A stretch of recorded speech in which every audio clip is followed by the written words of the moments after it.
Hi there, thanks for joining us on TCM. I'm Ben Mankiewicz. Tonight we are presenting films featuring our star of the month, Dick Powell, focusing on his early comedies, especially the musical comedies that catapulted Powell to fame in the early 1930s. We just had Powell's first film, not a musical, Blessed Event, and up next his fourth, the movie musical that made him a bona fide star. From Warner Brothers in 1933, 42nd Street. Dick Powell was hardly the only actor made famous by the success of 42nd Street.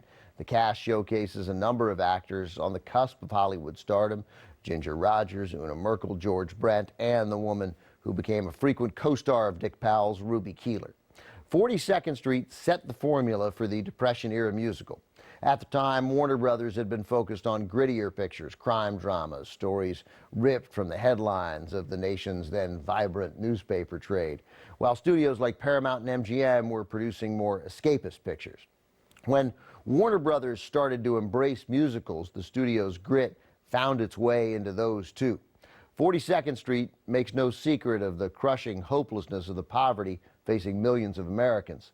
Even the clever wisecracks and musical numbers deliver a dose of the palpable desperation felt by the characters. The non-escapist escapism became a defining part of 30s musicals. The story in 42nd Street features a Broadway producer putting together what may be his final project, and it must rely on an unknown actress to succeed, and that character is played by Ruby Keeler, and her love interest is Dick Powell. The musical numbers are a genuine spectacle, revolutionary for their time, still impressive in 2018.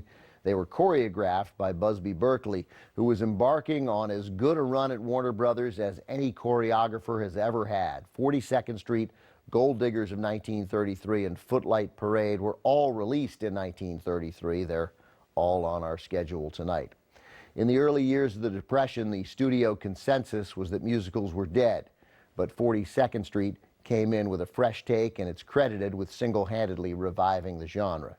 Between the brutal honesty about economic hardship, plus Berkeley's choreography and the appealing stars, it's easy to see why 42nd Street set a new standard. From 1933, also with B.B. Daniels and Warner Baxter, this is 42nd Street.